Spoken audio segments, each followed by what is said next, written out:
how different would your life be if you just didn't stop? If you didn't give up on that thing that you gave up on years ago, how different would your life be right now? Today we're going to be talking about the 8 things that successful people do that unsuccessful people don't do. I'm a very big believer in you don't have to reinvent the wheel. If someone else has done it, you can do it as well. And the first time that this was brought to my attention, it was when I was younger and I read a book called Think and Grow Rich. And in Think and Grow Rich, I read it and realized that it doesn't matter what I was born with, what my circumstances were, what my circumstances are. What matters is that I put the right pieces in place to create my life. And if I do, I will eventually get what I want. And so when I look at people who are successful, and success is a very relative word.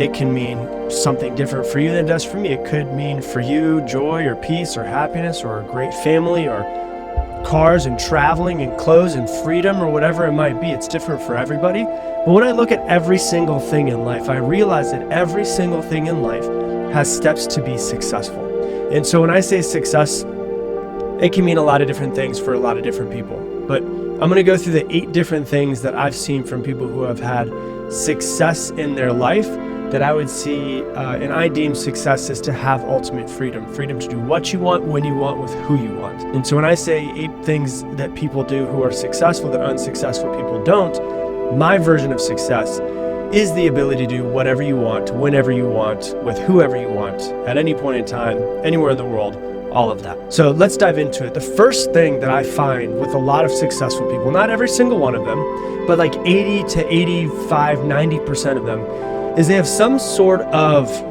consistent waking up early and having some sort of a morning routine. So when I was doing research on this, I was like, let me just see what time successful people wake up. And so I found people like Richard Branson, who's a multi-billionaire, wakes up at 4:30 every single morning. Tim Cook, who's a multi-billionaire, wakes up at 4:30 every single morning. Howard Schultz, who is the guy who started and is the CEO of Starbucks, wakes up at 5 o'clock every single morning. So I'm not saying that you have to wake up at those times, but the reason why they wake up at those times is because they have time for themselves, whether it's to read, whether it's to journal, whether it's to work out. They have time for themselves to be intentional, to grow into who they want to be. So they have some sort of a routine to growing themselves into who they want to be. And they do this before they go into work, and they have thousands of people that could report to them. They literally just work on themselves first. And so they wake up early. And the thing that's interesting is a lot of people are like, you know what, like I don't know if I can wake up early. It's hard for me to wake up early. I'm more of a night owl. And what I've found is that if you want to wake up early, you can wake up early. You just have to start to reset your circadian cycles, which are now used to going to bed late. If you are a late sleeper, if you go to bed late and then sleep in late, you've just set your cycles that way. They can also be reset. And so if you sit there and you spend an hour watching Netflix every single night, imagine if you just were able to cut that out and wake up at least an hour earlier and spent that hour on yourself instead of watching Netflix or instead of watching YouTube or instead of watching sports. If you cut that hour out at night, went to bed an hour earlier, woke up an hour earlier, and spent some time on yourself, what would that look like for you? So ask yourself the question, do you feel that you wake up early enough right now to have time specifically dedicated to you and your own growth? If the answer is no, I would recommend building that into your life. So that's the first thing. The second thing that I found that's really interesting is that they read almost every single day. There's an article that came out a few years ago that says the average CEO reads about 60 books per year. 60 books per year, which means the average CEO, which is at the highest of their company, the highest of their industry, reads 60 books per year. That is more than 1 book per week. So then you got to think to yourself, how many books am I reading? How much am I going out and trying to learn? How much am I going out and trying to grow myself and try to learn from some of the most successful people that have ever existed?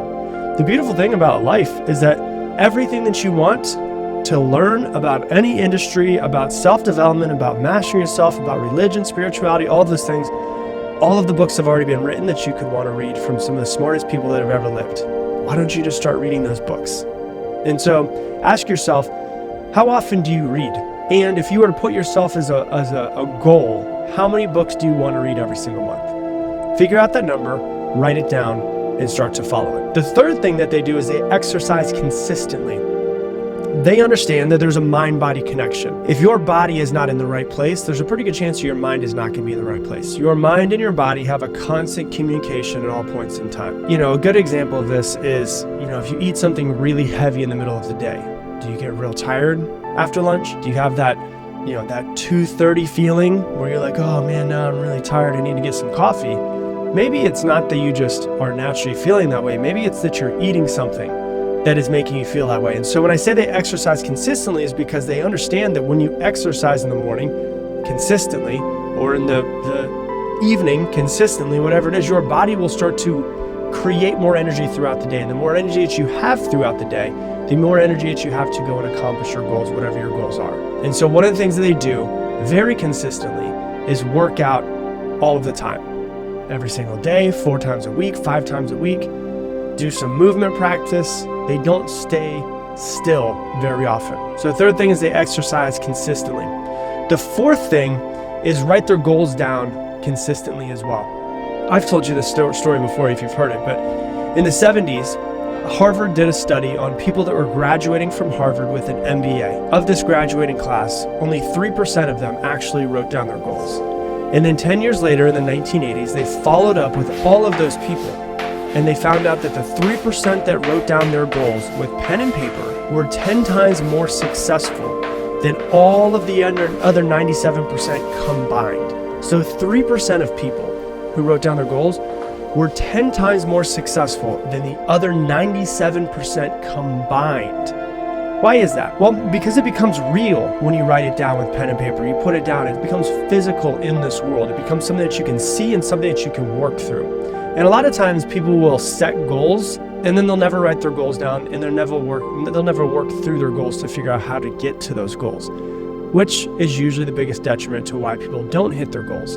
But the example I always like to give is like if I gave you a multiplication problem and said, hey, what is 127 times 43? Majority of people listening right now would not be able to do that off the top of your head.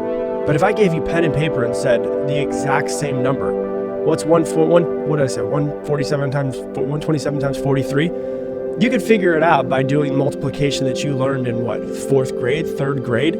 And so when you can take something out of your head and put it on a piece of paper and see it and start to work through it, it takes things that seem very complex and make them much more simple to work through. And so when you write your goals down consistently every day and work through them, just the same way that if you were to build a business plan, you're not going to try to do a business plan in your head, you're going to write it all down.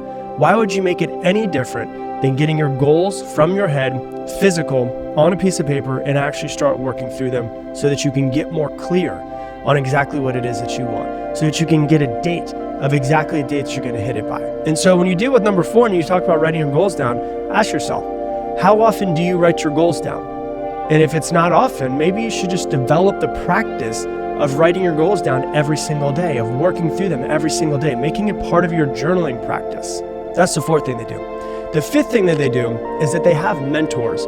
I read an article years ago that said the average person who becomes a millionaire has an average of 7 mentors before they become a millionaire in some sort of way. And so if you're out there and you're looking around and you're like, I don't have any mentors, or I need some more mentors, I have 1 mentor. How can you start going out and finding more mentors? The reason why this is important is because they can shorten your learning curve from, their 20 years of knowledge to 2 years for you. So they can literally collapse time. This is the importance of hiring a coach sometimes, hiring a mentor, is that someone who's further along in the process than you are, that's already done what you want to do and already made the mistakes that you will eventually make. If you were to just learn from them, you can shorten your learning curve, not have to go through their mistakes, and then also at the same time see exactly what it is that you need to do in order to get where you want to go. I have a friend that I've recently become friends with, and she runs a business that's in the same industry as me, but hers does $50 million a year. Mine is at 5. And so I'm looking at that going, holy shit, she's light years ahead of me. What does she know that I don't know? How can I provide value to her based off of what I know in my business? And then how can I get value from her based on what she's doing in her business so that we can make this something that we work on together? And if you're out there and you're like, well, I don't have a successful company, what am I going to offer these people that are successful? Well, there's a lot that you can offer. And that's the thing, is that most people think that, oh yeah, I'm not a millionaire. What value could I possibly give a millionaire? I'm not someone who's successful. What could I possibly give somebody who's successful? One of the things that I found is that once people have hit out their goals, they checked all their boxes, they've made all the money, they've done the traveling, one of the things that lights them up the most is helping somebody else succeed, is passing it along, paying it forward for people who are in the same situation. So don't think that you don't have any value to give your mentors, because once you start getting mentors, you'll find what it is like to be able to help somebody that's further along the process than you, and also be helped by someone that's further along in the process than you. You know, there's two different types of mentors that I always talk about. Number one is paid, and number two is free. And you can figure out, I think there's value to both of them, right? So I have a lot of friends that are great mentors of mine that I don't pay them anything. And we brainstorm and I help them, they help me, and they're free mentors, but they don't feel obligated for me to succeed. You know, they want me to succeed, but there's no obligation on their side to have me succeed.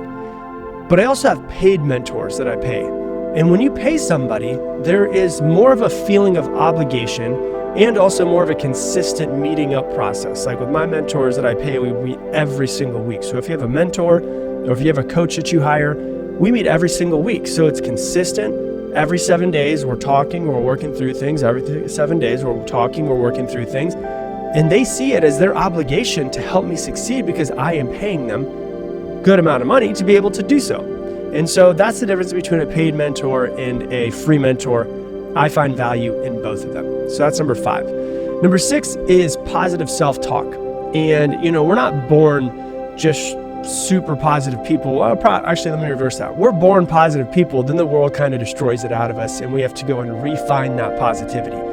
And so you're not going to wake up every single day and just be super excited to go and take on the day. But how can you start talking to yourself in a way that motivates you to start moving forward and taking more action? How can you start talking to yourself and building yourself up? You know, it's hard enough to succeed in this world. It's even harder when you have someone talking shit in your ear the entire time. And that's what a lot of people are doing, is constantly talking shit to themselves. And so how can you build up a system of positive self-talk to be more intentional with all of the talk that you do inside of your own head? You know, I gave this example a few years ago. I made a video where I had a big bucket of water, and it's clear glass that it was in, and there was a bunch of dirt that we put into it. And if you put a cup of clear water inside a bucket of dirt, it doesn't change it much. If you put another cup of clear water inside a bucket of dirt with water, it doesn't change it much. But if you take a garden hose and you put that garden hose and it's constantly flowing, eventually the garden hose is going to move the water so much that it eventually moves all of the dirt out. That dirt is equivalent to all the negative thoughts that are inside of your head. And so when you look at it, you go, it's not about like thinking positive sometimes or having a couple positive thoughts. It's like, how can I freaking brainwash myself to be positive all day, every single day? Like, it's intentional. It's all day. It's all day. It's all day. It's all day. When I notice myself slipping and saying something negative to myself, I pull myself back. So you got to ask yourself, what part of your self-talk needs improving? That's number 6. Number 7 is they don't worry about failure. Failure does not exist in the mind of a successful person. Failure does not exist until you've completely given up on something. And that goes into number 8, which I'll talk about in just a minute. But when they look at quote unquote failures, as most people would call them, they don't see them as failures. They just see it as falling. Wow, I messed up. And a person that's successful, they've failed more times than the average person has succeeded and failed together. Like, it's just like they fail and they fail and they fail. And the creator of Honda says that success is just 99% failure. So a person that's successful looks at failure and what a normal person sees as failure and just sees it as, it's just, you know, the universe showing me this isn't the right path. Got to move. I got to change. I got to take a detour. The destination does not change. The route just might change a little bit. There might be a little bit of a detour to get to where I want to go. And so they don't worry about failure. They don't think about the missed shots. They think about how they're going to make the next shots. You know, if it's like the quote with Michael Jordan where he says, you know, I've failed so many times. I've missed thousands and thousands of shots. I've had the game on the line and I've missed the shots during the game on the line. And I failed over and over and over again, but that is why I succeed. So how can you realize that in order to succeed, you're going to have to fail a lot of times along the way? Just don't let it stop you. Which then goes into number 8, which is they just don't stop. They just don't stop. They decide what it is that they want, and they decide that they're either going to get there or they're going to die trying. You know, if you want to know the secret to success, is just outlast everyone in your industry, because most people are going to give up along the way. The majority of your competitors are going to give up. I guarantee you that. So if you just don't stop, you'll eventually acquire the skills, you'll eventually acquire the knowledge, and you'll eventually acquire whatever it is that you need to be more successful than everybody else is out there. And so if you make the decision in your head of, it doesn't matter what happens, it doesn't matter how many times I fall, it doesn't matter how many times I talk negative to myself, it doesn't matter how many times I mess up, it doesn't matter, because I'm going to continue to improve and continue to get better, and I'm not going to stop, eventually you will be successful. That's just the way that it goes. When you look at the list of people who have failed, like massive successes in this world, but they failed over and over and over and over and over again. If you look at the list of Abraham Lincoln, how many times he failed and all the crap that he went through in his life, and then he became president of the United States, you know, you start to realize, oh man, a lot of very successful people end up failing tons of times along the way. The only difference is they don't allow their failures to get in the way of the success that's about to come. They don't let their failures stop them from going on the path that they're on. The destination stays the same. They just continue to make different detours. So you got to ask yourself, and this is a question I want you to think of. How different would your life be if you just didn't stop?